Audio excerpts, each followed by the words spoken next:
which begins at 8:10 tonight. So check back in Facebook Live for Lone Mountain. We start at 8:10. So are we recording? We are recording. Great. And let me check my camera. Up, up, up, up. Oh, what happened? Okay, good. So, whoop, whoop, whoop. Okay, so I'm going to go away and I'll check back in with you around 8 o'clock. Okay. Thanks a lot. Sure.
Hey, Joe, you there?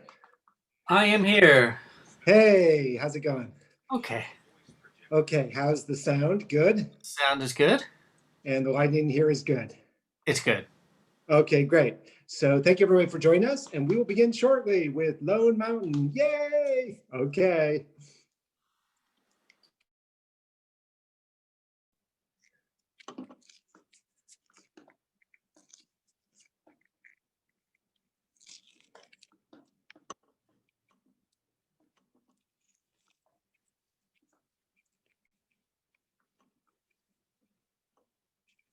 Joe, you still there? Yes, I am. Hey, can you feature me? Big? You're starting now? All right. No, I'm not starting now. I just wanted to make sure can you do me full screen? I will need to stop the screen share if I do that. Oh, okay. So that happens after the screen share. Right. Okay, so when I start, then we go into full screen as the screen share goes away. Exactly. Okay, great. Thank you.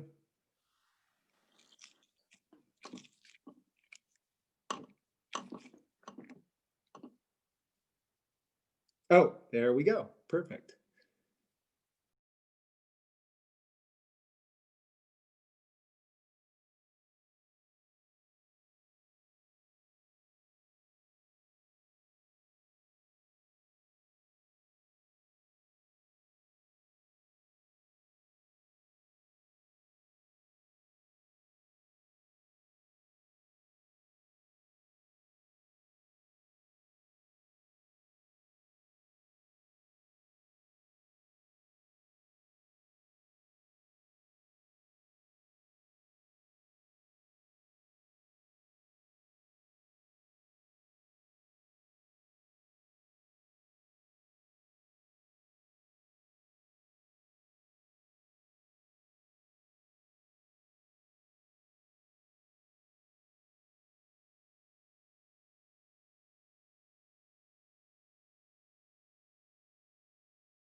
Hello, I'm John Fisher, and this is Lone Mountain. Many months ago, I left this apartment and I went southeast up to the top of the park right next to my house, Buena Vista Park. And we discovered on the way the homes of, yes, Ambrose Bierce, Jack London, Gavin Newsom, Norma Talmadge, Janis Joplin, and Jimi Hendrix. And then we took the Walk O' Death. We entered Buena Vista Park and went all the way to the top on that dark, dark path.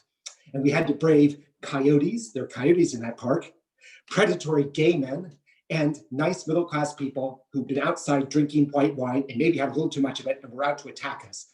But we survived it, we did it. We survived the Walk O' Death.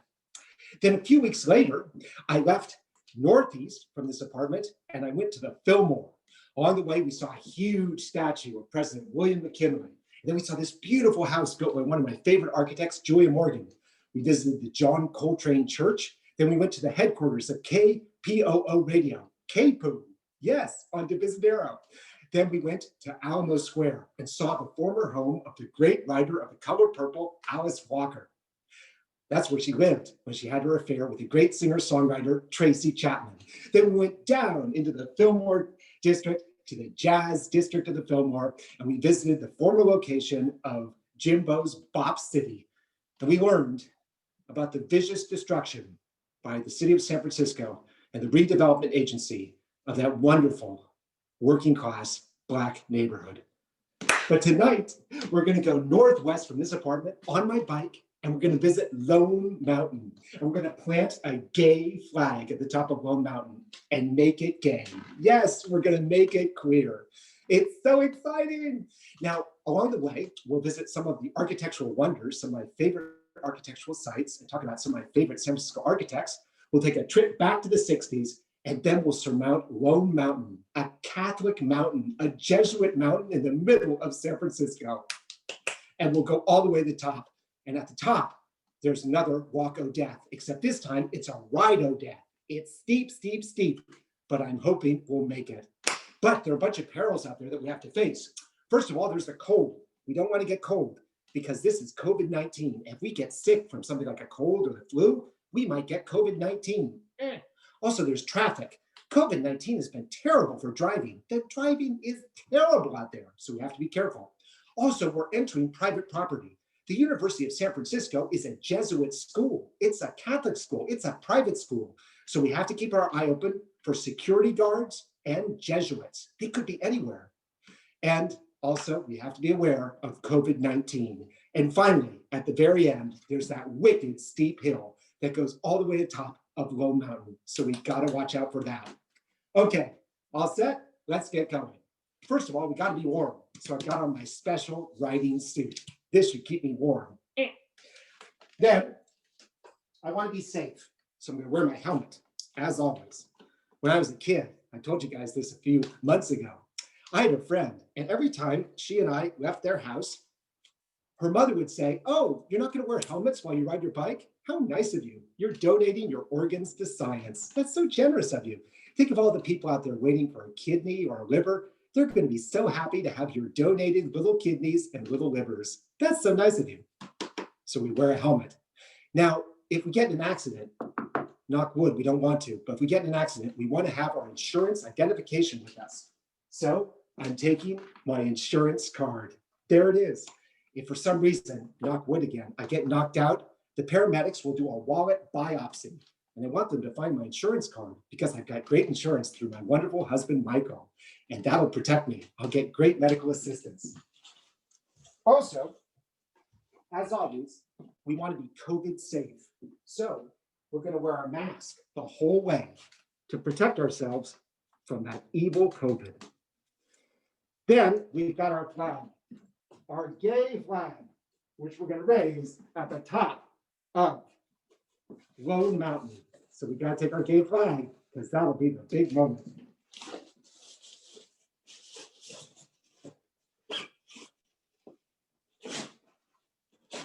Pretty much all set. The next thing we need is our headset so you can hear me talk. Here it is. Now, fortunately, I have ears because they'll hold up the mouthpiece like this. Now we're going to put on our COVID-19 Zoom gloves. These are special gloves that I adapted myself from real gloves. You see, they've got COVID fingers, so I can manipulate the Zoom. Isn't that exciting? Okay, so let's unplug you from power and plug you into sound. You're plugged into sound. And now it's time to take you off the wall and put you on the bike. Here we go. Turn off the light first. We want to conserve energy.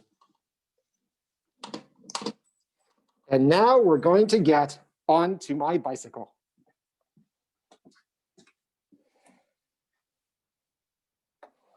There you are. You're on my bike. So let's turn on our handy front light.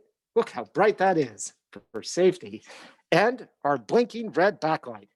You see it? Maybe you can see it reflected in my hand. Okay, I think we're all set. Let's head out into the wilderness of San Francisco during COVID-19.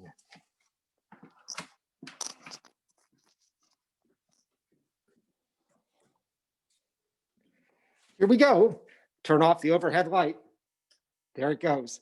And now we're headed out the front door. Now, I'm going to lock the door because I've got a wonderful husband. He's been in my life for 35 years. I don't know what I'd do without him. And if for some reason he got kidnapped or taken away, I don't know what I'd do. I'd be so upset. So I'm going to lock him in for security. I know that doesn't sound PC, locking up your husband, but I want to keep him. People are kidnapping things now. Do you know that they kidnap French bulldogs? They're worth $6,000. They actually take them off the street. It's horrible. I want to hang on to my husband, so I'm going to lock him in. I think he's safe now. We're now leaving my building. This is a James Dunn building from 1904. It's built of wood, which meant that during the big earthquakes, it's been able to rock and roll and not fall down. It survived the 1906 earthquake and the 1989 Loma Prieta earthquake. It's not only incredibly well constructed, it's beautifully designed. Here's one of my favorite features right here, above my head. Do you see it? A head. Yes, a head above my head. It's got these glorious heads on it. Let's go down here a little way, and I'll show you another head.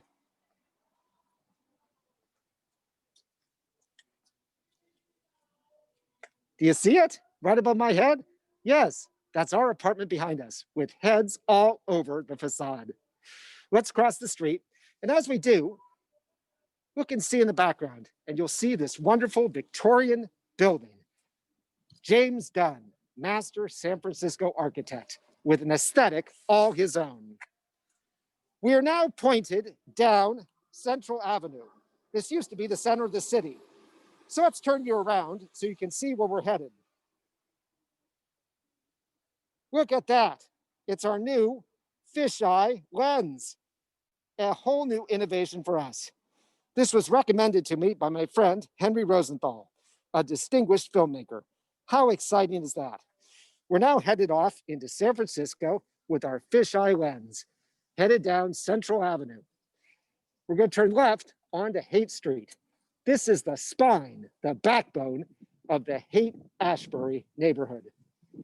Our first stop is Bound Together Books, the Anarchist collective bookstore, one of the most unique bookstores in all of the United States. This place is amazing.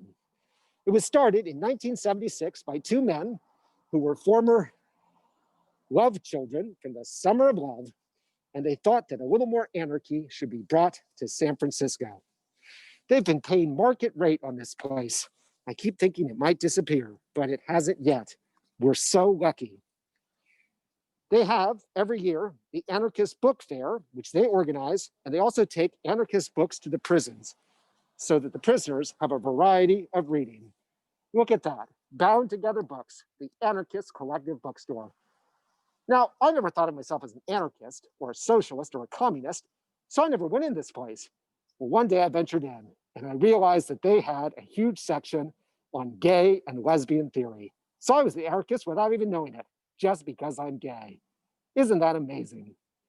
So let's step over here. They also have a full selection of Dover thrift books. Those are those wonderful books, the classics, that anybody can afford because they're so cheap, $1, sometimes even less. So let's look at this mural. This mural is by Susan Green and is called Anarchists in America. And these are all the famous anarchists from the 19th and 20th century. Let's read what it says. History remembers two kinds of people, those who murder and those who fight back. Anarchism strives toward a social organization which will establish well-being for all. Isn't that nice? But before we leave the mural, as I said, it's by Susan Green. Look way up in the corner. Do you see? You can just see it up there. There's an anarchist cat. Yes, that's the Anarchist Collective Bookstore cat. And there's another one up in that corner. 2 anarchist cats. Isn't that cute? Even cats can be anarchists. Now, 2 of the anarchists portrayed are Sacco and Vanzetti. Sacco and Vanzetti were accused of murdering a security guard and a paymaster. Well, they didn't do it. They were innocent, but they were found guilty and executed simply because they were immigrants and anarchists. A woman who rose to defend them was Emma Goldman, one of the most famous anarchists of the 20th century. She was born in Russia. Then she moved to Prussia. Then she immigrated to the United States. She fought for everybody. She wanted the world to be free. Well, the US government didn't like her, especially J. Edgar Hoover. Yeah. Yeah. J. Edgar Hoover didn't like Emma Goldman, so he actually exiled her. I didn't even know you could exile somebody from the United States. Let's stop here and look quickly across the street. Across the street, you see a place that we visited last time. This is the safe house that the Simonese Liberation Army hid Patty Hearst in before they took her to other safe houses. This is the first one right here on Masonic Avenue. Eventually, as you know, Patty joined the SLA to save herself, changed her name to Tanya, eventually was found and thrown in jail herself. Now, Emma Goldman was exiled, thrown out of the country. She went to Russia to see how communism was developing. She didn't like Russia, didn't like Moscow at all. So then she went to France and ended up in Saint-Tropez, in the Côte d'Azur. Now, somehow that's appropriate because Saint-Tropez is the gay capital of France. And Emma Goldman had started out her life, as it turns out, as a lesbian. She had a lesbian lover when she was a child by the name of Petrushka. Look across the street here, and you see a magnificent row of San Francisco Victorians. Aren't those princely? Magnificent. Like a bunch of royal squires. Incredible. It's hard to believe that at the end of the 19th century, many San Franciscans didn't like Victorians.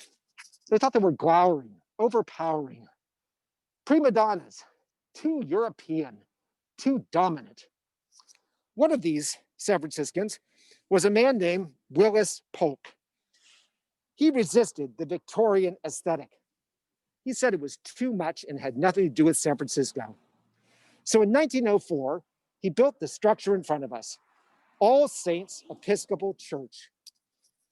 Now, Willis Polk was a member of the first Bay tradition of architects. This building, as I said, was built in 1904. Now, the principles of the first Bay tradition of architects were the following. Here it is, All Saints Episcopal Church. Now, the traditions were locally sourced materials, in this case wood, shingles, simple practical construction, but delicacy of design. It also defers to the rest of the neighborhood. It doesn't dominate it like the Victorians. Isn't that magnificent? Look at all of those intersecting peaks rising up into the sky. Across at the top, a beautiful stained glass window, lovely on the street and inviting, just as a church should be. Magnificent. Compared to the Victorians across the street, huge, glowering, but gorgeous in their own way. Willis Polk hated the Victorians, but I love them. And I love the way they compliment his church and the way his church compliments them. All Saints Episcopal Church from 1904. Well, Michael and I lived here for a number of months, a number of years ago, and it was magnificent inside. It's like a mini version of Grace Cathedral. It has the choir, it has the altar. It really is magnificent. High church. And we were thrilled to discover an all gay and lesbian congregation inside, led by a wonderful gay man, Father Schmidt. That was a wonderful visit to this wonderful church by Willis Polk. Now, Willis Polk wasn't just a First Bay tradition architect. He could do anything. Here's one of my other favorite buildings by Willis Polk. Joe, could you show us the Halliday building?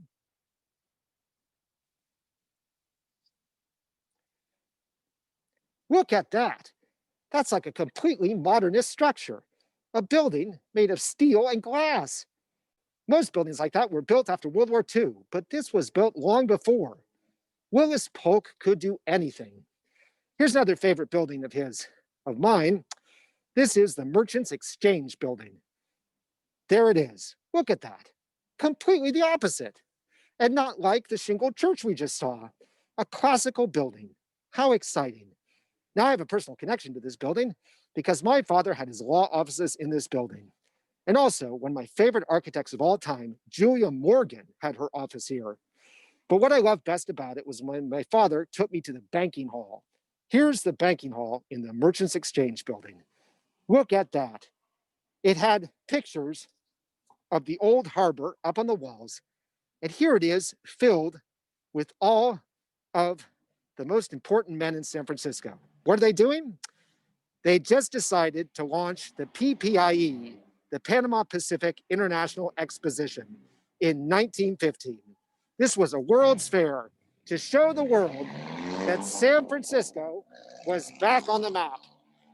In 1915, it would prove that San Francisco had completely recovered from the devastating earthquake and fire of 1906.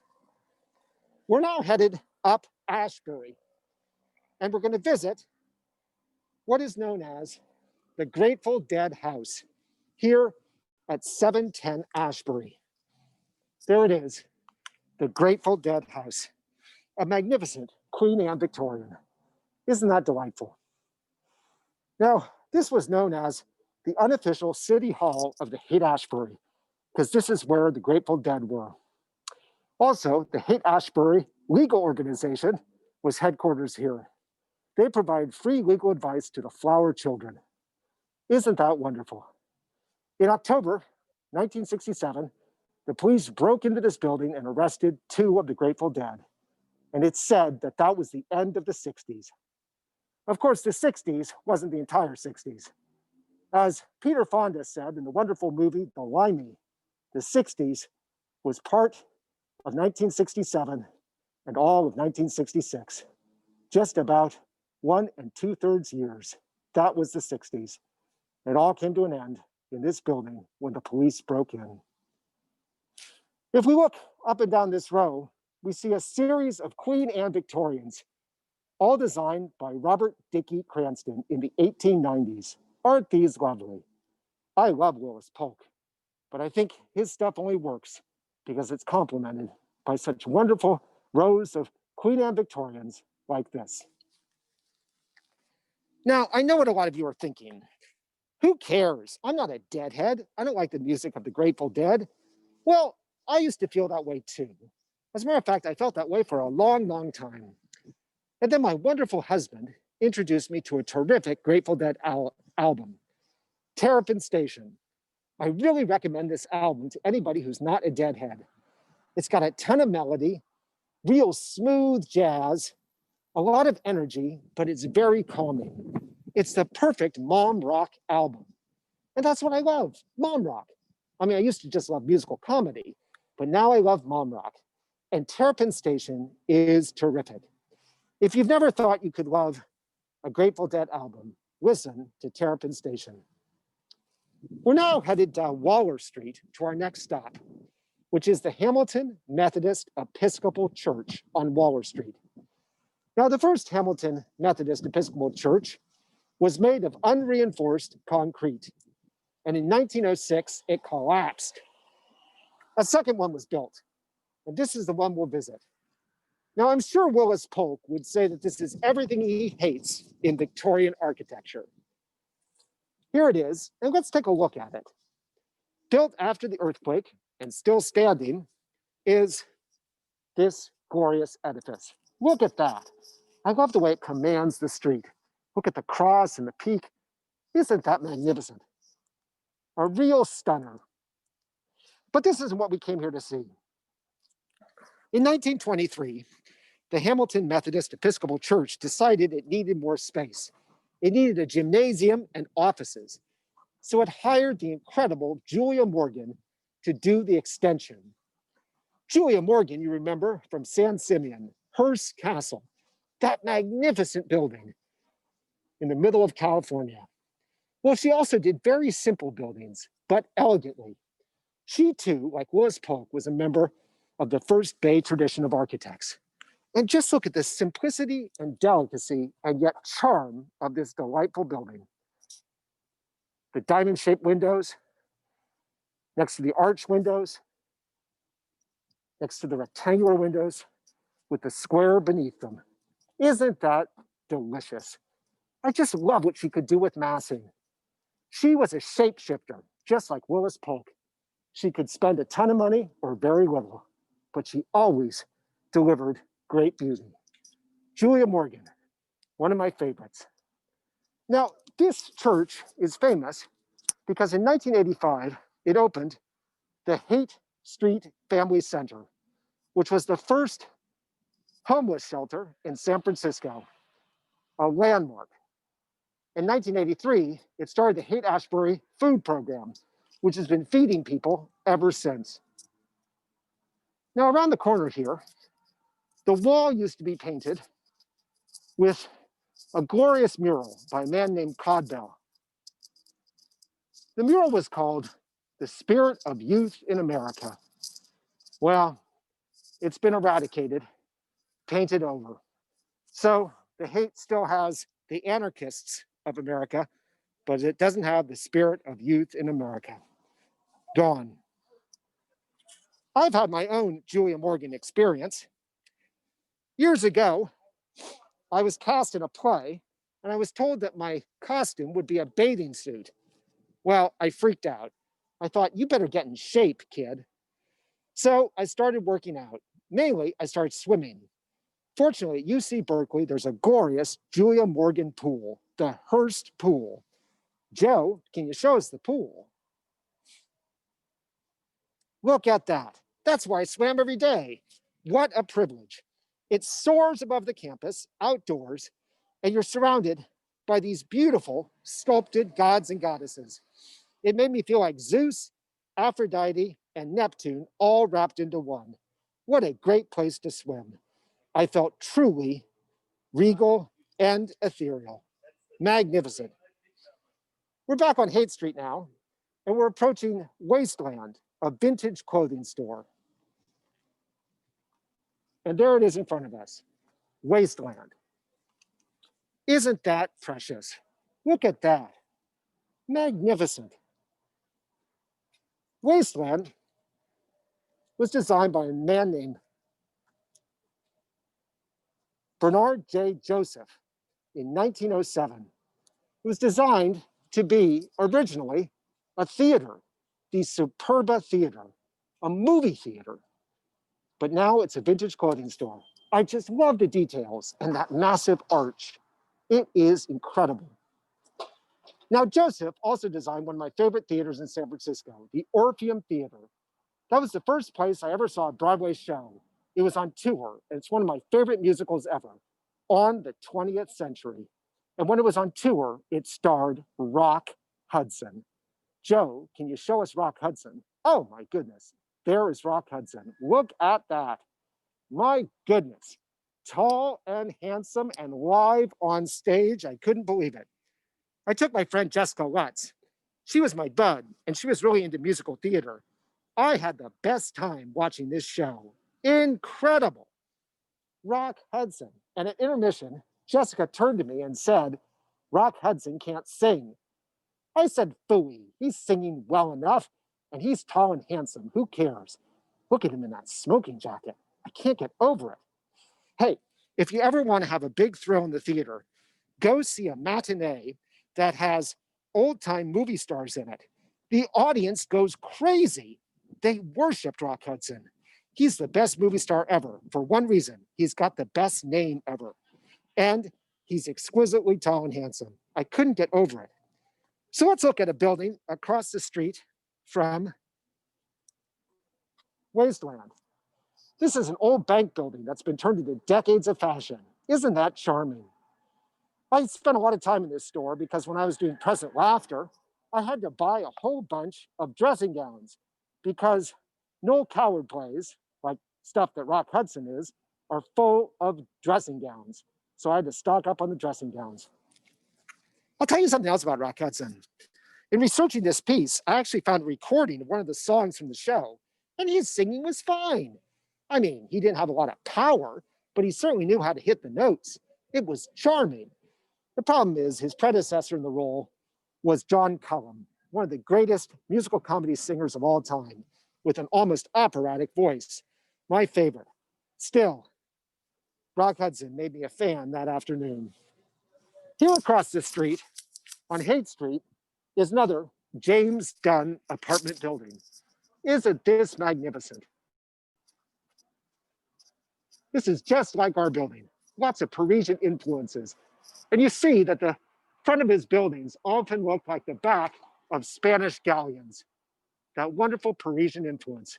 If you look way up there at the top, you might be able to see some heads, some lions' heads up at the top of those windows. Magnificent.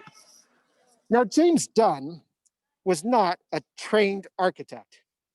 When he built buildings like ours in 1904, and this one that we just saw in 1910, he was a self-trained builder. He taught himself how to build, did apprenticeships, and then got a lesson in design in the best way possible. He traveled to Paris and to the continent and studied European architecture. Incredible. He also had philosophies about how to build. He said builders and architects in San Francisco who built with unsteel reinforced bricks were criminals because those buildings were going to collapse. Buildings should be built of wood and reinforced, steel reinforced bricks. Sure enough, when the '06 earthquake hit, buildings like our own, James Dunn, made of wood, rocked and rolled and didn't fall down. And the unreinforced brick buildings collapsed. James Dunn died tragically young at 47, leaving a lot of apartment buildings in the city. He was a great believer in apartment buildings, the democracy of building apartments. He built some houses, but his apartment buildings are the glorious things. If you ever have a weekend, download a list of his buildings, drive around, and treat yourself to the glories of James Dunn. I just wanted to stop in this parking lot because there's this wonderful mural paying tribute to three of the true greats of the Haight-Ashbury: Jerry Garcia, Jimi Hendrix, and Janis Joplin. And there's the Grateful Dead. I just love it. Murals all over the city, but in the hate, they celebrate the hate. Isn't that just charming? Now, as I said, I don't consider myself a deadhead, but Terrapin Station is a delight. I recommend that. It'll convert you. And I never understood Janis Joplin or Jimi Hendrix, not my kind of music, until I watched them on YouTube. My goodness, did I admire their performance skill. They are live phenomenon. You've got to see them. It's not what they sing, it's how they sing it and what they do with their bodies and their commitment. I was so amazed. I've become a fan, and I'm proud to live in the Haight where they thrived. We're now on Haight Street again, coming to the end of Haight Street.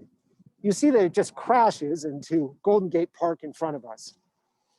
On the left is the former location of the Haight-Ashbury McDonald's. Nobody liked McDonald's for years, and eventually it was torn down. But before the new building could be built, COVID-19 struck. And what we have now is what detractors call Camp Preston. Our supervisor, Dean Preston, decided that people living with homelessness need to be helped in this pandemic. So he set up this camp to give them services, help them maintain social distancing, and help them fight the onset of COVID-19. Now, a lot of homeless people living with homelessness, don't want to be in a camp. That's exactly right on the street. They don't want to be confined. So many of them set up outside the camp in locations like this, so they could be near it for services, but didn't have to be fenced in. Well, I think this camp is terrific. It speaks to the very best in all of us. It's there to help people in this horrible crisis. Now, Dean Preston unseated the previous supervisor, Valley Brown. He's an independent. There was recently an election, and Valley Brown tried to get her supervisorial seat back from Dean Preston. She focused her campaign on things like Camp Preston, on the homeless. She said that Dean Preston is creating a blight in the Haight-Ashbury. These homeless encampments designed to help people living with homelessness in this pandemic are ugly. And she appealed to the homeowners of the Haight-Ashbury to elect her. If she was in office, she would eradicate the camps. Outrageous. This is where we're supposed to be helping people.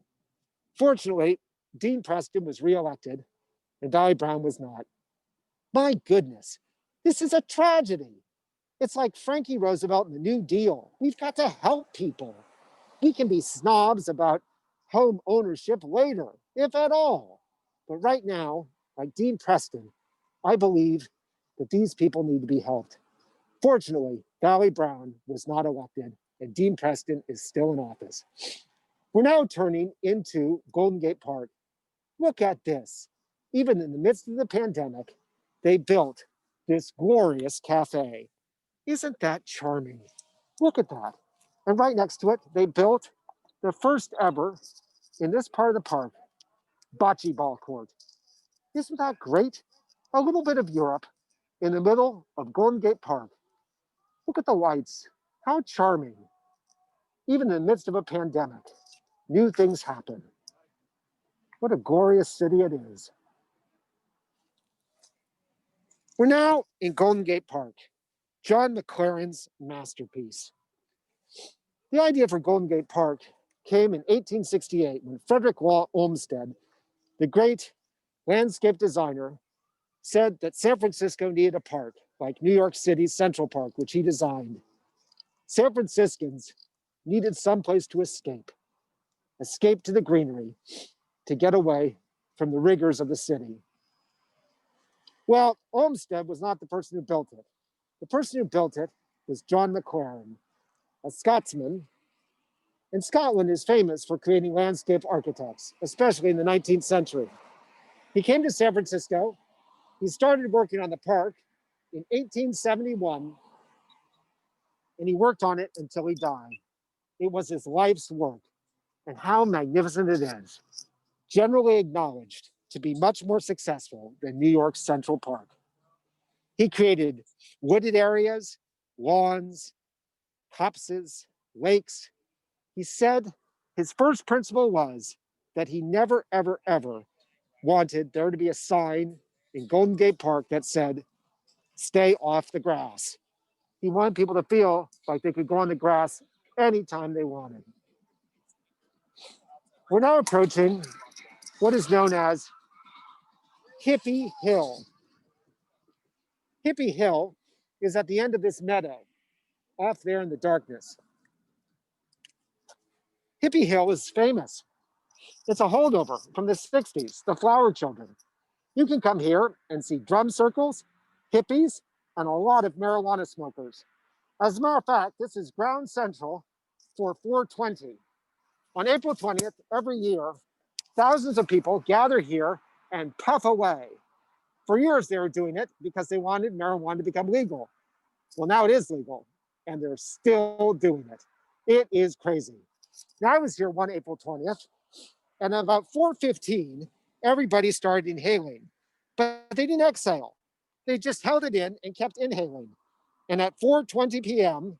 on April 20th, they all exhaled, creating a massive cloud of marijuana. Suddenly, we're in a Valhalla, a smoke city of weed.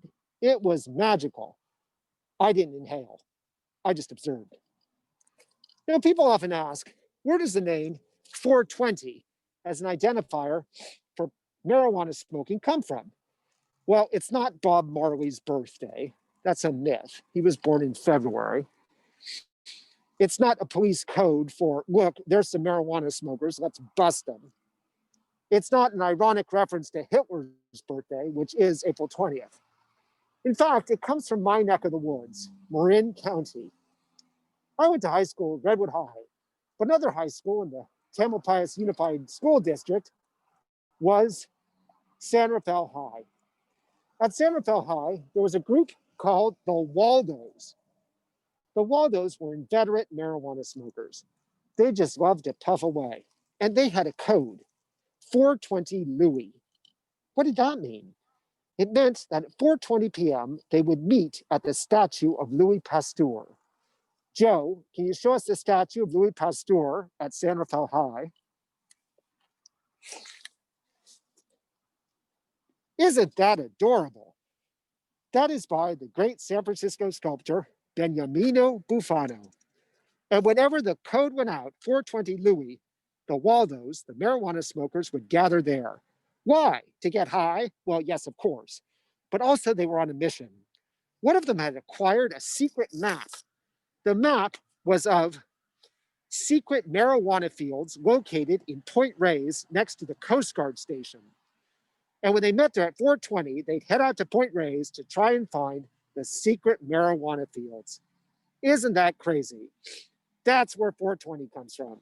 Don't let anybody else lay claim to that. It comes from San Rafael High and the search, 420 Louis, for the secret marijuana fields of Point Reyes near the Coast Guard station. Here we have McLaren Lodge.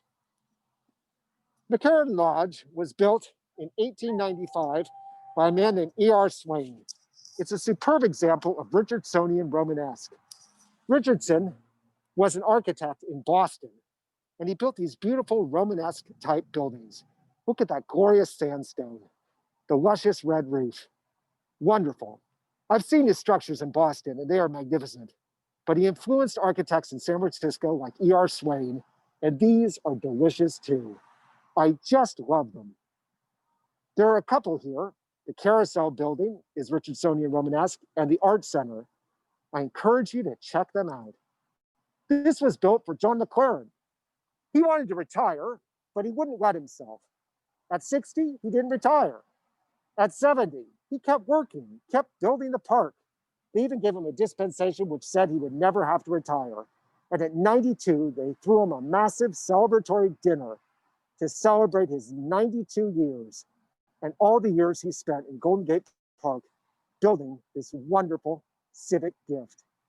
He died at 97 here in the McLaren Lodge, built for him so that he could be near his place of work. It is now the park headquarters. Now, not everybody wanted there to be a park. The big four rail barons, the men who built California with their railroads, the four of them wanted to turn this area into a big racetrack. Well, the government of San Francisco, the Board of Supervisors, and the people of San Francisco voted no. They wanted a park. And so we have Golden Gate Park.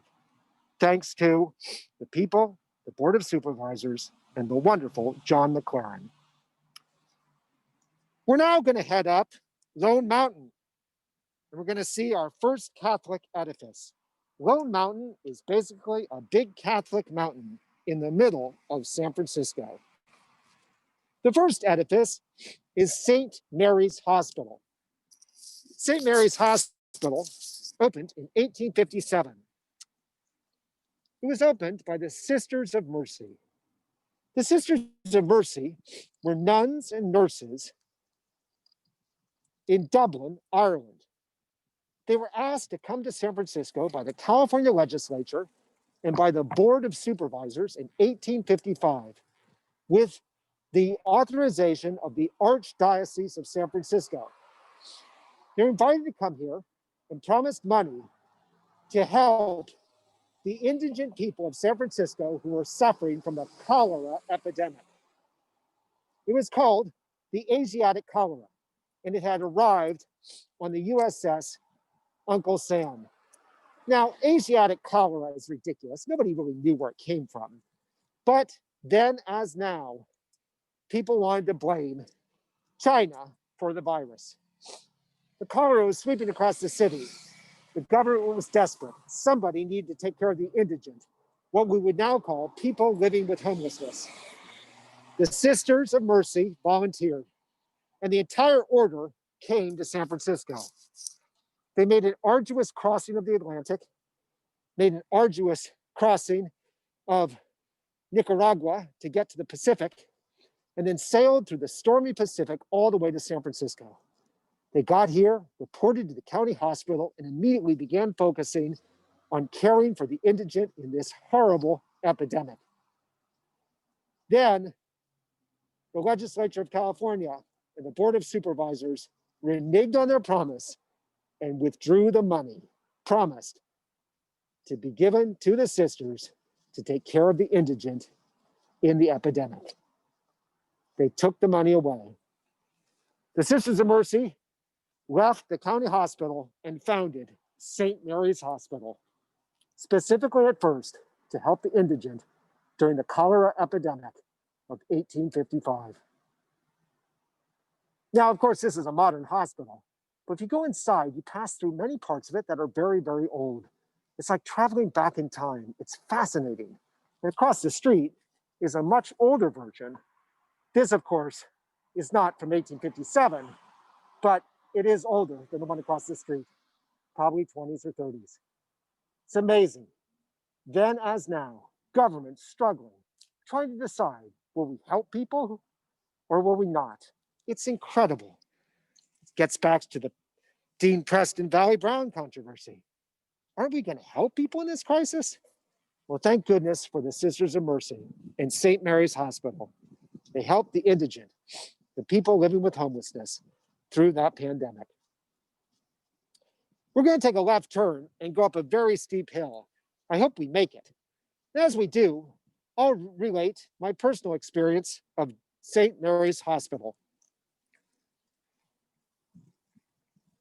I was a patient in St. Mary's Hospital in 2012.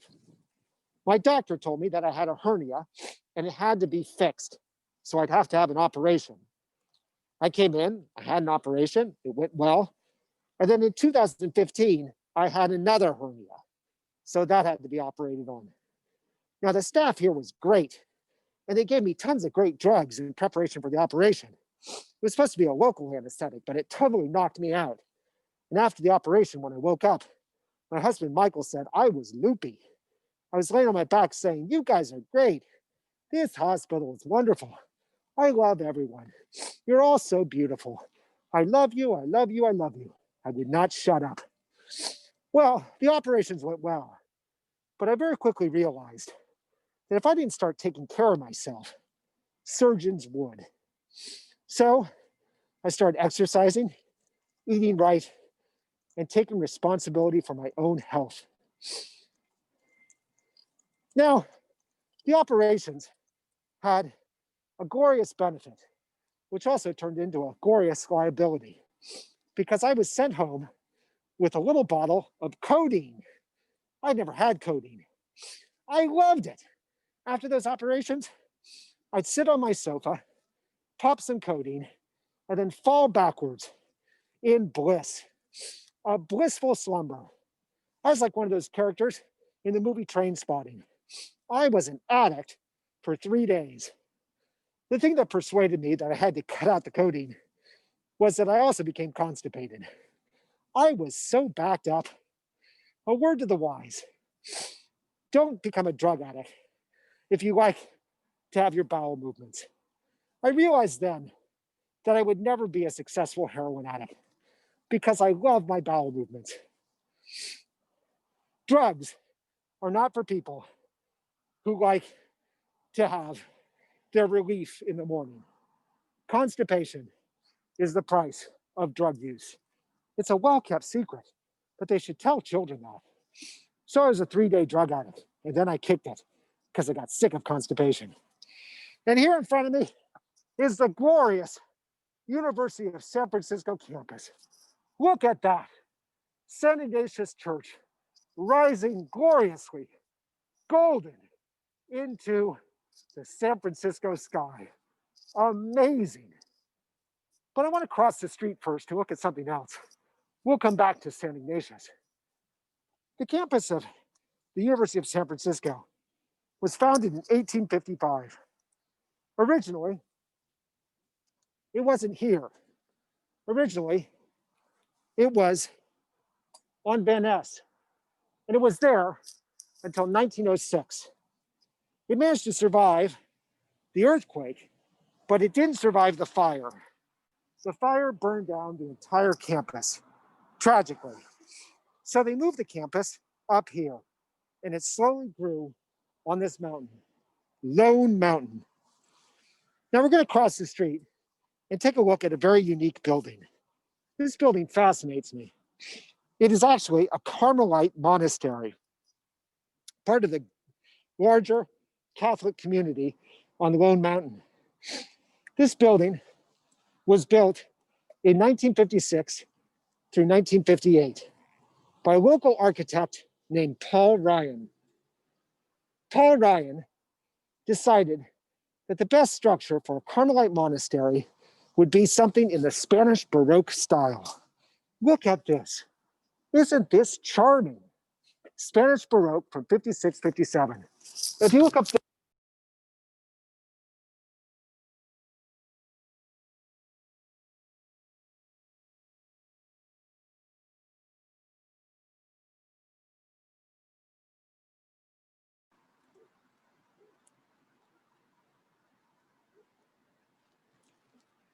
hello?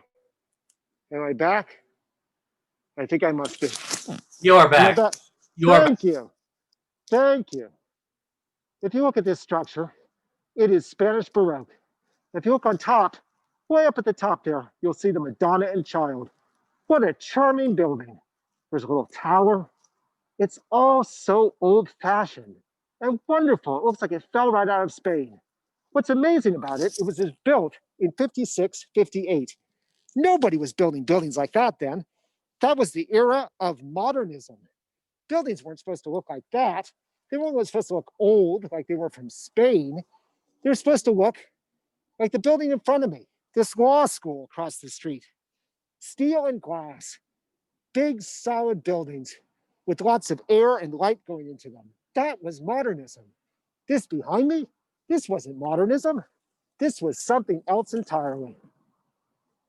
That's what I love about the architect Paul Ryan. He asserted himself. He wasn't fashionable. He did what he thought was best. So here we are passing the law school, which I think is sort of typical modernism. There you see it. Glass, steel, lots of windows. Nothing compared to Charles J. Devlin's masterpiece, St. Ignatius Church. Isn't this glorious? Now this is an amazing structure. Its plan is Roman Basilica. Its architecture is Italian Renaissance, and much of its decoration is Baroque. In that way, it's a summation of the spread of Christianity. Founded in the Roman Empire, reaching its greatest glory in the Italian Renaissance, and made international in the Baroque. That is Christianity summed up. Rising 210 feet tall, visible all over San Francisco. The Prince of Lone Mountain. So let's cross the street and enter the University of San Francisco campus. Remember, this is private property, So we have to watch out for security guards and Jesuits. As I said, USF was founded in 1855, but it was destroyed in the fire of 1906 and rebuilt up here. Its motto is Pro Urbe et Universitate, for the city and the university. So it wasn't just for the university, it was also for the city of San Francisco, a gift to the city. And here we enter it, an oasis, an Elysium glade in the middle of San Francisco. Beautiful lawns, lovely, pleasing architecture. Most of the buildings were built between 1927 and the present, many of them by the Pfluger family of architects. Let's look at the back of St. Ignatius, because this building just keeps on giving. Look at that.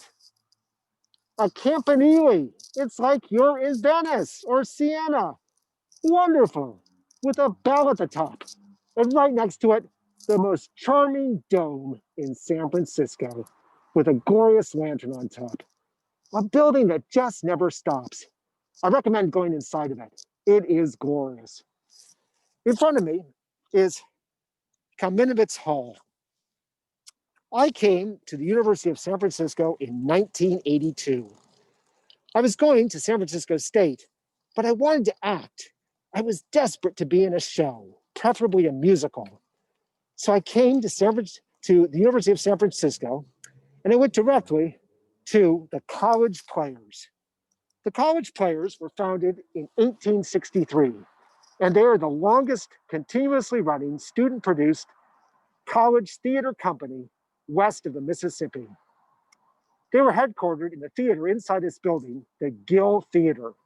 I went there and there was an audition notice for an audition that day for a new musical called Tom Sawyer, based on Mark Twain's classic. The music was by Loggins and Messina. I auditioned. The director walked into the office and I overheard him say, "Well, I think we found our Tom Sawyer." I was so excited. I was going to be in a musical about Tom Sawyer, and I would be Tom. I was thrilled. Now, I'd go inside and perform my big song from the show, but the Gill Theater isn't there anymore. It was destroyed.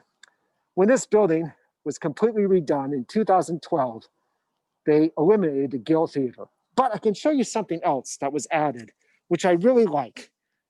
I think it's a treat, maybe even better than the good old Gill Theater. So let's head around behind the building. Let's stop one last time. I can't get over St. Ignatius. Too much fun. There's a campanile, that glorious dome in the background, and soaring up into the sky, the towers of the facade. It just doesn't get any better. Here we are, headed around behind the building. In front of us is the library, which has grown over the years. I used to go there and study when I was in graduate school. It was close to our house, quiet, and nobody seemed to care that I was using their facility. It was a great library. I want to take a brief detour here and look at the big seal for the University of San Francisco. Now, the seal, the character on the seal is the phoenix, and you'll see it rising from the flames. And underneath it, the motto of the University of San Francisco. Why the phoenix? Because the phoenix is a symbol of rebirth. And the University of San Francisco and San Francisco were reborn from the rubble of the great earthquake and fire of 1906. There it is, the phoenix rising from the flames, done in glorious tile work. And it says, Pro Urbe et Universitate, for the city and the university, a gift to San Francisco. So now we're going to head to where Gill Theater used to be. What I loved about Tom Sawyer was the people who were in it. They were just like my friends from high school who I loved to do theater with. I mean, in high school, everybody was gay, but we didn't really know it. Here, everybody was gay, but they knew it. It was amazing. And that doesn't mean there was a lot of sex. I mean, I was like a total virgin, but I loved being around all those musical comedy queens because that's exactly what I was. It was so much fun. It was like being back in high school. Wonderful. I wasn't a very good singer, but I had potential. Oh, I have a raccoon running beside me. Yes, indeed. The wildlife is coming out during COVID-19. Oh, let's say hello to our raccoon friend. Oh, I scared him with my headlight. Did you see him? Yes, indeed. I hope a coyote doesn't get him. I think I heard raccoons being eaten by coyotes the other night. It wasn't pretty. I wasn't a great singer. But I could be better. The music director is a wonderful man named Rick Roberts. He worked with me on my singing, and he got me singing about as good as Rock Hudson. Well, I wasn't tall and devastatingly handsome with a cool name like Rock, but I did pretty good on those numbers. Rick Roberts is still here, training students how to sing, leading 4 or 5 choirs himself. Every time I run into a student who knows Rick, they go on and on about how much they love Rick Roberts. He is a miracle worker. If he can get somebody like me to sing, that speaks for itself. Here was the door to the college players. It wasn't this nice door that they have now. It was an old wooden door that didn't really lock very well, but I loved it.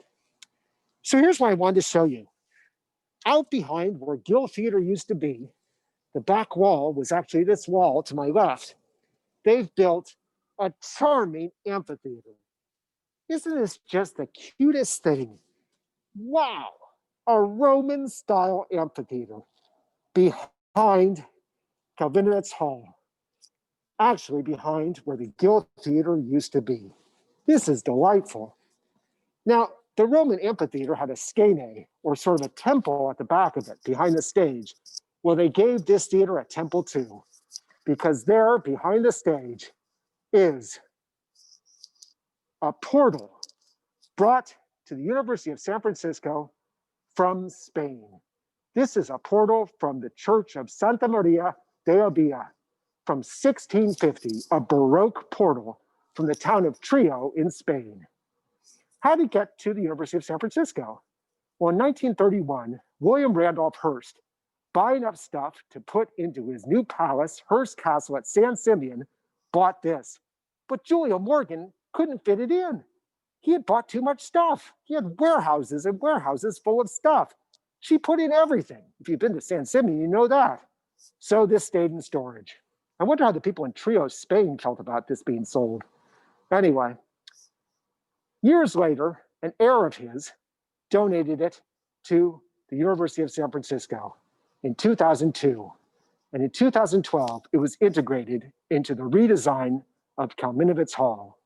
So even though Gill Theater was torn out and a convention center and offices put in, there's still this charming amphitheater with this glorious temple right behind where the old theater used to be. So I thought, since I can't do it at Gill Theater where I did it originally, I would stand on this little stage and perform for you my big song from Tom Sawyer. This is written by Loggins and Messina. It's called Something Inside of Me. And this is the song that I sang in the first act to my girlfriend, Becky Thatcher. You'll remember that she is Tom Sawyer's girlfriend. So here it goes. Something inside of me is making me feel this way. Something inside of me is making it hard to say whenever I'm near you. You got me thinking of you. I know. And then it went on. I love singing that song. I had a great Becky Thatcher too. What a delightful production that was. My San Francisco premiere. I'd acted a lot in Marin County, but this was my SF debut. We had a great time in that show. We used to go down to the Haight-Ashbury. That was my introduction to the Haight, to a place called All You Need. And we just eat tons of food, drink Cokes, and talk and talk and talk. We were crazy. Now, I'll tell you something. At the time, I was a callow youth, and I was given to making sort of obnoxious remarks. I would say anything for a laugh. But one night at rehearsal, I said something very inappropriate to a young woman in the cast. She got very upset. I felt bad. I apologized to her, and she said, "That's all right." I'm having a rough time right now. I said, no. I shouldn't have said that. I'm really sorry. She said, it's fine. And she gave me a big hug, and we never mentioned it again. It turns out that she was rehearsing and performing at night in Tom Sawyer. And during the day, she was in court giving testimony because she had been raped on campus in this dormitory in front of me.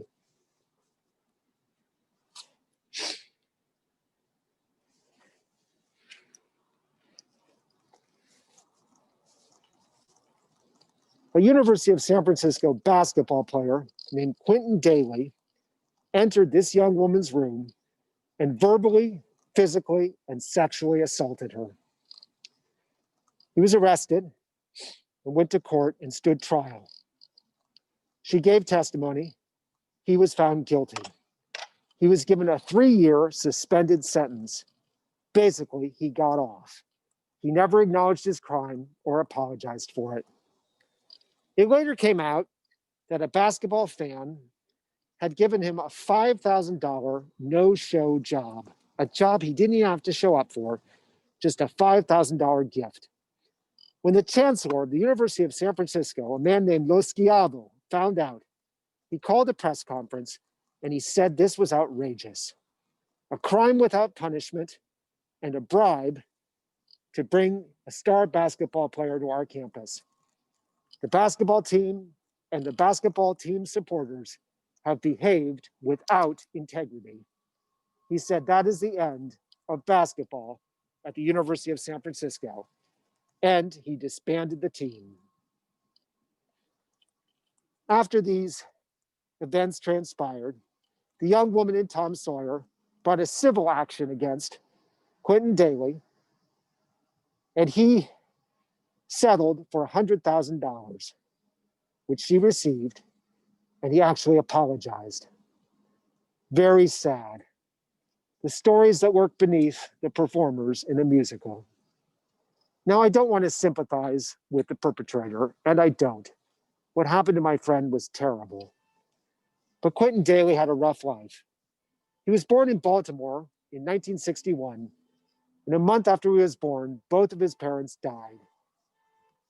The only thing he was good at was basketball, and all through high school, he shined, such that when he graduated, 200 college basketball teams offered him scholarships to their schools if he would come and play for them.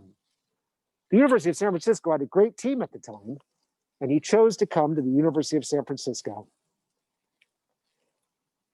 After the events that transpired, and it turning out that he'd been bribed and given a lot of cushy things, he left the university and was immediately recruited by the Chicago Bulls. He played well for them, was named Rookie of the Year by the NBA for the 1982-83 basketball season. But he had a rough time in the NBA and the Chicago Bulls. He struggled mightily. He drank a lot. He did drugs. He gained weight. He missed practices and games. And eventually he was eclipsed by Magic Johnson. He was 10 years in the NBA, and he died at the early age of 49, divorced and working for the Clark County Park and Recreation Department. He said that nobody had ever taught him about right and wrong. He had to figure it all out for himself. And he said, I have erred greatly. Again, I don't want to show sympathy for a perpetrator, but he had a sad, difficult life that made my friends suffer. Well, on a happier note, once a college player, always a college player. Years later, I was asked back to the University of San Francisco college players to direct. It was a great experience. I directed Amateurs and The Mystery of Edward Dream.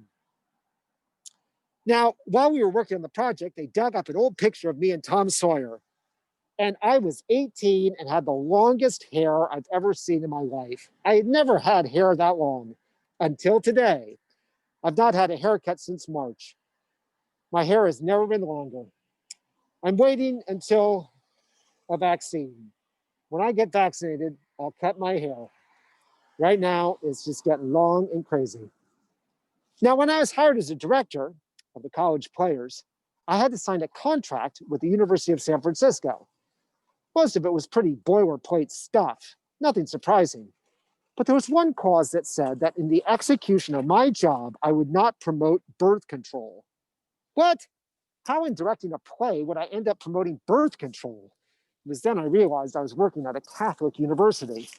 Can you imagine saying to an actor or actress, you need to speak up, I can't hear you, and wear a condom, or articulate, I can't understand a word you're saying, and use birth control, take a pill. It's crazy. But for Catholics, the holiest of holies is the crucifix, and the opposite is a condom. I signed the contract. We all laughed, and I never mentioned condoms. Here in front of me, from 1912, is the Sisters of the Preservation Convent and School. The Sisters of the Preservation also came from Dublin, Ireland. They came to San Francisco to help the poor and the sick and to educate people. They had another facility, another part of the city, but it burned in 1906 during the earthquake and fire. This facility was built for them shortly thereafter. Isn't it magnificent? A glorious classical temple executed in wood. And I love these cherry trees.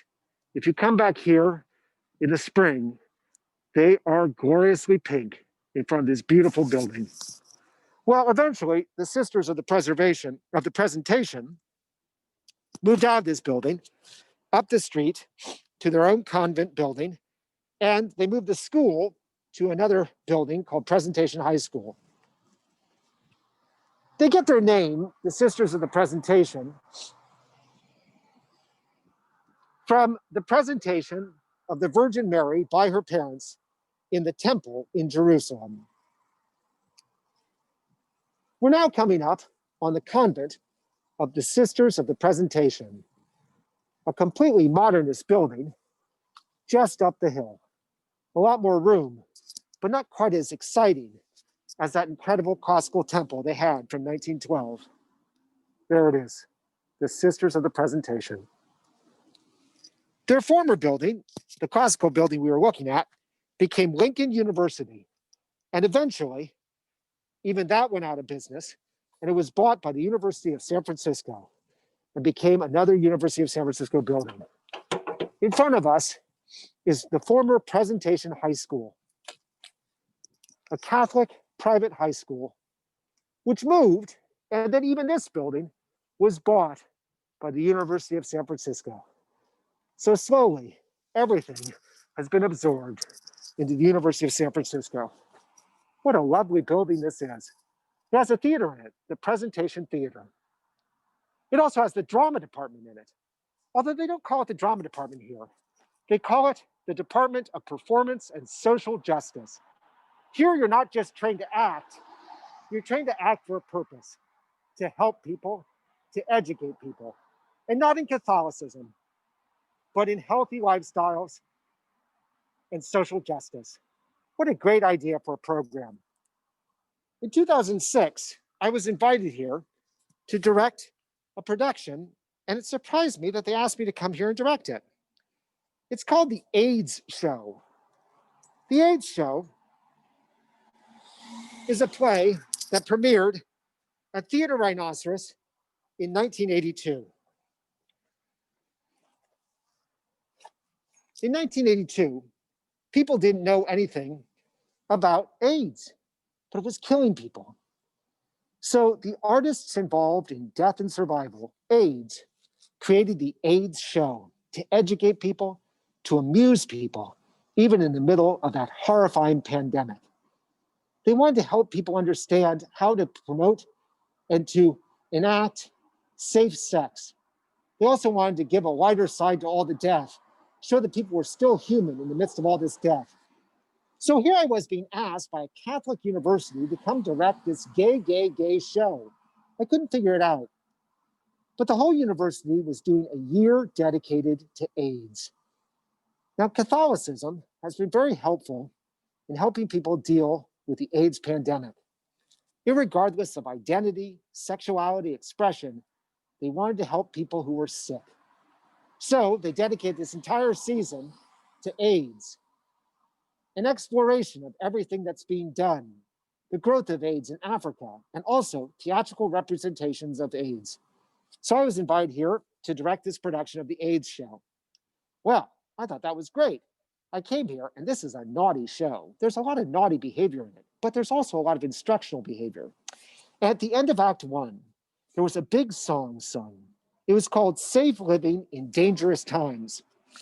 And what we did, this is in the script, is the cast was on stage and they were holding condoms, singing this song and throwing them into the audience. So I can't go in this building now because of the pandemic, but I'll do it out here in front of the building. Here's the finale to Act 1 of the AIDS show, the song Safe Living in Dangerous Times. Safe living in dangerous times. I'm throwing condoms into the audience. Safe living in dangerous times. I'm throwing condoms to Catholics in the audience. Safe living in dangerous times. Safe living in dangerous times. Safe, safe, safe, safe, safe, safe, safe, safe, safe. That was the end of Act 1. Well, the chancellor of the university, the president, was in the audience. He got up at intermission and walked out. Next morning, he called the head of the department into his office, a wonderful man named Peter Novak, and told him, what the heck was that? That was incredible. You have students on stage throwing condoms into the audience at a Catholic school? Peter said, well, that's the history of AIDS, educating people, being safe. That's in the show, it's in the script. John didn't make that up. The chancellor said, we have to figure out what we're going to say to the parents of those student actors when they complain about us teaching them about contraception. He said, look, it's in the script. The chancellor wanted to cancel the production, but Peter Novak said, no, we're going to continue. And we finished the run. It was amazing. One of the actors in the show was actually a monk. He lived up at Loyola House. He was great. He did the drag. He talked about sex. He threw condoms into the audience in that number. And one of his monk friends was in the audience that night. And he came running up to him after the show and said, hey, hey, hey, I got a condom. I got a condom. And the monk who was in the show said, well, I hope you're not going to use it. He said, no, of course not. But when's the next time I'm going to be holding a condom? This is great. I've never seen one before. I'm going to save this. That was the AIDS show at the University of San Francisco, produced by the Department for Performance and Social Justice. Now, I've often wondered about the weird nature of Catholicism in America. It's got kind of a bad reputation, but it does wonderful things. University of San Francisco, the Department of Social Justice, the Sisters of Mercy, the Sisters of the Presentation. Catholicism has gotten a bad rap, deservedly so, because of priest abuses of young people, rape in the clergy, also because of their medieval attitudes towards women and homosexuals. But a place like USF, I think, is somehow magical, because this university is not necessarily about all those things. In Catholic dogma, at its most conservative, it's about helping people, social justice, social reform, outreach. I have to say that the University of San Francisco has made me feel much better about Catholicism. And I know it's a troubled institution, and I certainly detest the way they feel about me as a homosexual.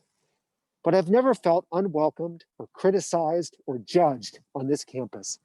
I felt embraced, encouraged, and loved. On my right is Lone Mountain. The Spanish called it Divisadero. Divisadero means the place with a great view. I kind of like that name for it too. This mountain was covered with graveyards at one time, several different graveyards. Laurel Hill, the Greek Orthodox graveyard, the Masonic graveyard, and the Oddfellows graveyard. At the end of the 19th century, the city government was sick of the graveyards. They said it was unhealthy. Well, that really wasn't the reason they hated it. They wanted to get rid of the graveyards so they could sell the property and make money. In 1901, they said no more bodies could be buried here. In 1937, 47,000 bodies were exhumed from Lone Mountain, Divisadero. They were taken to Colma and dumped into a mass grave, which is now covered over by a Walmart parking lot. The headstones and the funeral statuary was broken up and thrown into the bay to be used as a breakwater. And some of it was taken to my park, Buena Vista Park, and used to line the sewer drains. That was the fate of the Lone Mountain cemeteries. A historian called it one of the most outrageous cultural desecrations in the history of San Francisco, if not the greatest. We've arrived at the University Terrace. This is what connects the University of San Francisco with Lone Mountain. Look at that, the University Terrace. So if you look back behind us, you'll see San Ignatius there in the distance. You can just see the Campanile. And now you ascend to Lone Mountain. And up at the top is the former Lone Mountain College for Women, now part of the University of San Francisco. These are based on the Spanish Steps. Glorious, phenomenal. If you walk over here, there's a very interesting sign, and it says, "Be coyote aware." Yes, the coyotes are going crazy during COVID-19, so we're going to have to be careful. Joe, can you show us the picture of what this all looked like, Lone Mountain in 1910? This is a watercolor by the painter Alice Brown Chittenden. There's Lone Mountain in 1910. The graveyards were on the other side of the mountain. There's a cross on top and nothing else. Down at the base, you see some shacks and some tents. That's where people who were still homeless from the '06 earthquake and fire were living. Alice Brown Chittenden was an artist in San Francisco at the end of the 19th century into the 20th century, and her work was charming. Joe, can you show us the picture of the children on the beach?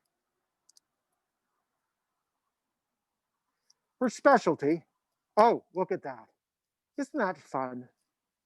Wonderful. Her specialty was paintings of wildflowers of California, portraits, and landscapes. We're now going to ascend to the top of Lone Mountain. This is the Ride o' Death.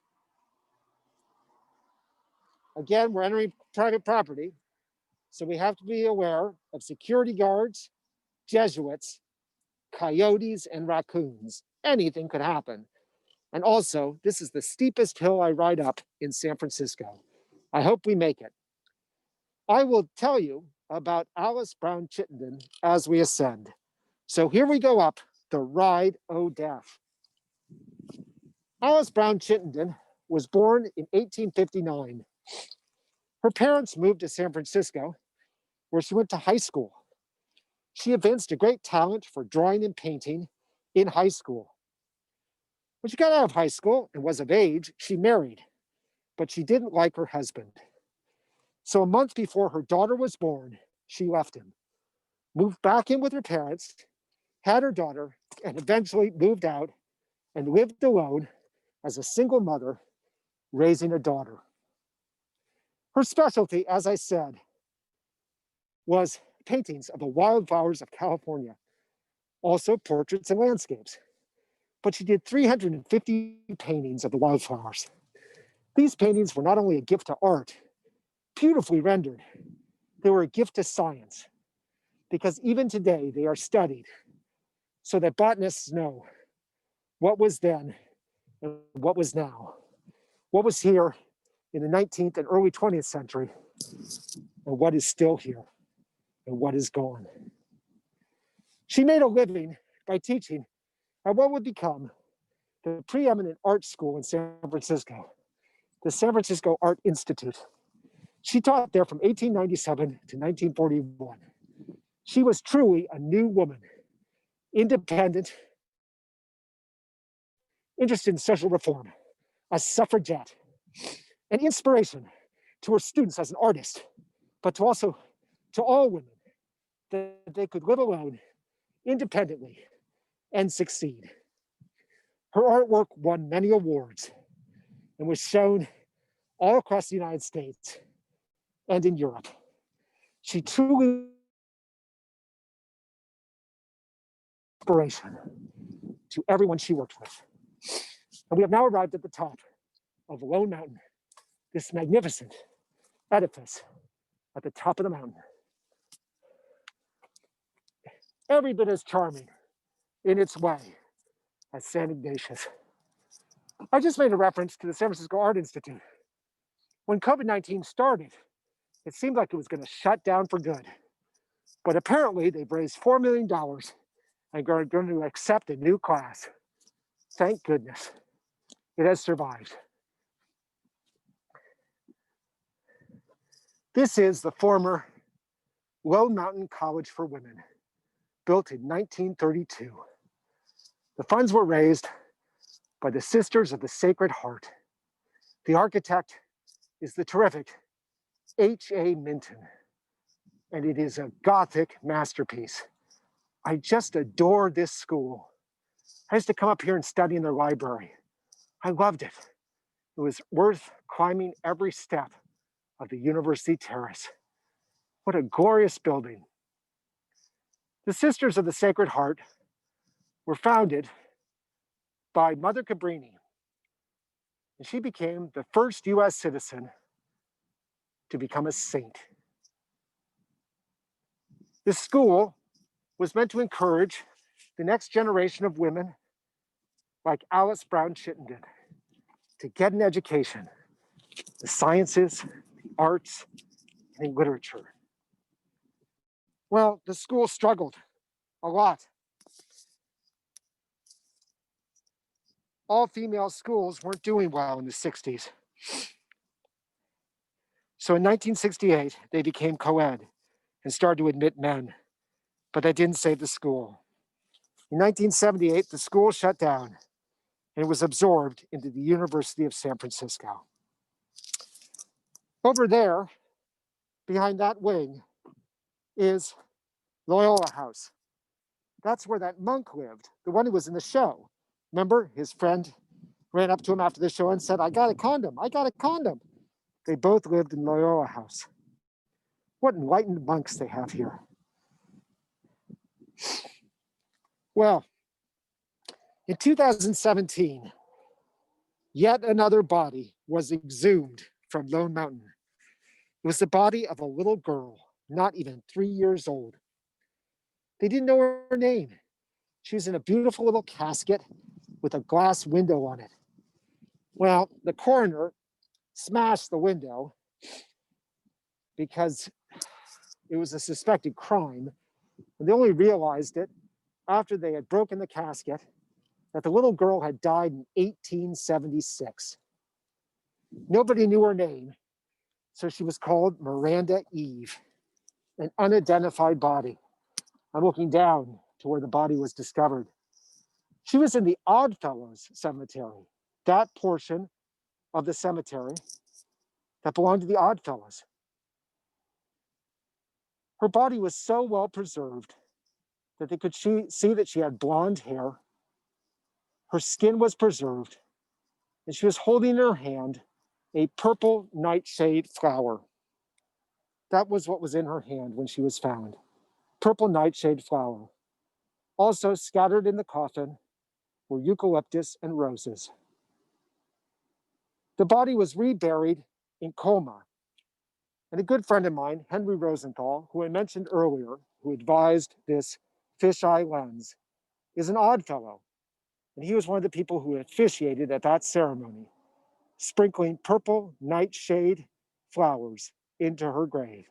Here's a picture of Henry Rosenthal in his Oddfellows uniform at the burial of Miranda Eve. Well, it turned out that actually she had a name. Investigations were made, and it was determined that she had died of massive malnutrition. What? She was underfed. But apparently that was an indication that she had died of a disease, a victim of yet another pandemic. So here we are back at Lone Mountain College, looking at this glorious edifice. A relative was found for this little girl. And through DNA testing, they determined that he was the great-great-grandnephew of the little girl. He lived in Mill Valley. DNA testing taught that. And they found out that her name was actually Edith Howard Cook, the little girl, the last exhumed body from Lone Mountain. Well, we've made it up here. Some interesting things from my research. I finally found something that I always had suspected. I always thought that probably Julia Morgan, that wonderful architect, was a lesbian. But of course, people didn't talk about that sort of thing, right? They never said anything like that back then. So there was no evidence. Well, just this morning, in doing some last-minute research on Julia Morgan for this project, I found mentions of one of her lovers, a female. Julia Morgan was, in fact, a lesbian. Also, something else I discovered about this university is that it was the first Jesuit institution of its kind, the first university to offer health benefits to the spouses of gay people. How enlightened is that?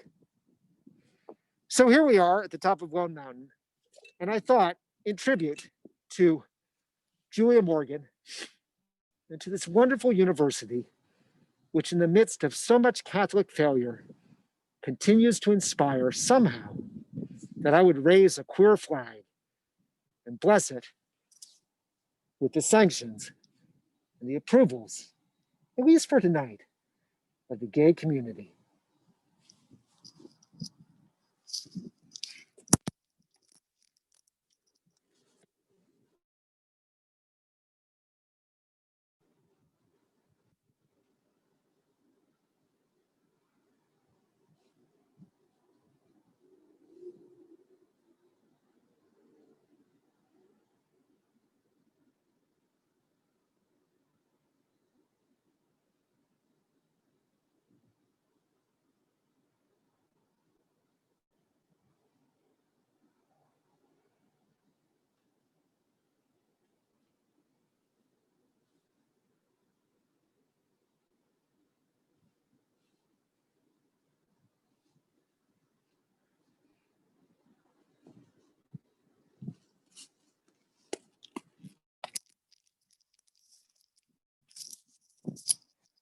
Well, I remain ambivalent about many things Catholic. But I have to say, and the reason I want to bless this place is it's always been kind to me, showing me love, encouragement, and endless approbation. I think of all those condoms flying into the audience. I think of me playing Tom Sawyer and finally learning how to sing. I think of all the wonderful friends I made here and all the fun I had. And I have to think, there's something very nice happening at University of San Francisco. So let the Catholic world do what it wants away from here. This seems a uniquely San Francisco Catholic institution that somehow, at least from my perspective, works. Thank you so much for joining me this evening. I'm John Fisher, and this has been Lone Mountain. This is our 44th Essential Services project here in San Francisco. My solo work every Thursday night. We also do reading series, and we have a new play, The Review, opening next week. We hope you can join us for that. I think it's going to be wonderful. It's all about the modern art world. So kind of a nice tie-in with all the art that was discussed in this project. If you'd like to make a donation to our theater to support it in these troubled times of COVID-19, we'd certainly appreciate your support. You can mail a check to me at my COVID-19 office, John Fisher, Theater Rhinoceros, 91 Central Avenue, number 102, San Francisco, California, 94117. Or go online to our website, therhino.org, THERHINO.org, and make a donation there on PayPal. But more than anything, thank you for being such a terrific audience. I'll be back next week with a piece called Salamander. And then we have the review, beginning performances next Friday, January 22nd. You won't want to miss that. Buy your tickets now. I think it's going to be terrific. Again, have a pleasant evening. Coming to you from Lone Mountain in San Francisco, I'm John Fisher. Good night. Thanks, Joe.